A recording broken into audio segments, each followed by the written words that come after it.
13 अक्टूबर 2018 को साथियों DSSSB ने एक परीक्षा आयोजित की जिसमें पंडित शब्द में आइन प्रत्यय लगाकर पंडिताइन बनाया गया और उसी क्रम में चमार का स्त्रीलिंग पूछा गया। जहां तक व्याकरणिक दृष्टिकोण से देखने की बात है, यह प्रश्न अपनी जगह सही है।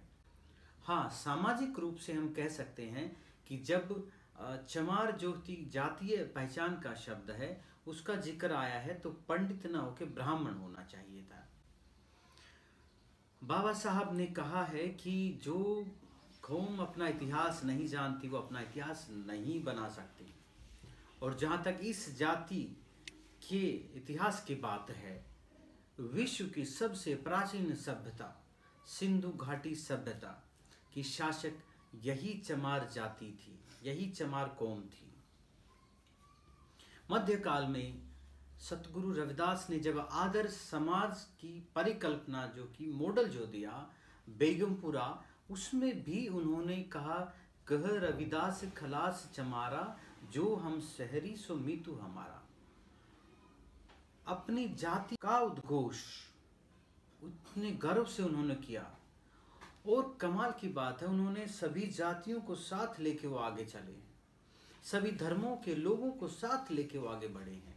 उनकी पत्नी का नाम साहित्य में लोना चमारी से दर्ज है। स्वतंत्रता संग्राम में कितने ही शहीदों के नामों के पीछे या आगे आपको चमार शब्द मिलेगा। चमार रेजिमेंट के पराक्रम और शौर्य की गाथा भारतीय इतिहास के दस्तावेजों में स्वर्णिम अक्षरों में दर्ज है। बाबू मग्गूराम मुगोवालिया, बाबा साहब अंबेडकर, बाबू जगजीवन राम, साहब काशीराम, ऐसे अनेक महापुरुषों ने अपनी जातीय पहचान को बनाए रखते हुए सभी जातियों को साथ लेके चलने का प्रयास किया। सरकार के विभिन्न कर्मचारी और अफसर अपनी क्षमताओं से राष्ट्र निर्माण में अपनी जातीय पहचान के साथ लगातार कार्य कर रहे हैं। दलित साहित्य में भी लेखक अपनी जातीय पहचान के साथ सामने आ रहे हैं। उसकी कुछ पुस्तकें मैंने निकाल के यहाँ रखी हैं। YouTube पर अणखीपुत चमारा के धी रविदासियां दी, रॉयल चमार, डेंजर चमार, ऐसे कितने ही गाने आपको मिल जाएंगे। हजारों गायक और गायिकाएं अपनी मधुर और बुलंद आवाज में चमार शब्द की शोभा में चार चांद लगा रहे हैं। एडवोकेट चंद्रशेखर आजाद और उनका लगाया हुआ द ग्रेट चमार का बोर्ड, भीम आर्मी, भारत एकता मिशन, इनकी वीरताओं की कहानी और किससे किसको नहीं पता है। आज चमार शब्द एक अपमान का सूचक नहीं है, एक सम्मान का सूचक है। कितने ही गाड़ियों और मोटरसाइकिलों के पीछे द चमार, द ग्रेट चमार, रॉयल चमार, ये सब लिखा मिल जाएगा। कितने ही कोठी बंगलों में ये नाम आपको नेम प्लेट में मिल जाएगा। तो अब यह एक ब्रांड हो गया है, चमार एक ब्रांड हो गया है। जाति की चर्चा की बात है तो चर्चा होनी चाहिए, चर्चा तो होनी ही चाहिए। जब चर्चा होगी तभी तो मसले सुलझेंगे, बात आगे बढ़ेगी। लोकतंत्र इस देश की नींव है।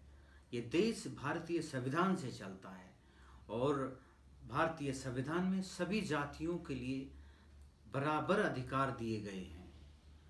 तो परीक्षा के माध्यम से जो चर्चा सामने आई, इसको नकारात्मक न लेते हुए सकारात्मक रूप से लें, क्योंकि परीक्षा में प्रश्न पूछे जाने का अर्थ है कि अब लोग हमारे इतिहास, महापुरुष, विरासत, परंपराओं के बारे में जानेंगे, पढ़ेंगे। तो यह तो मुख्य धारा में आने का एक संकेत है, सूचक है। तो इस चर्चा को, इस जातिगत चर्चा को सकारात्मक रूप से लें, नकारात्मक रूप से न लें।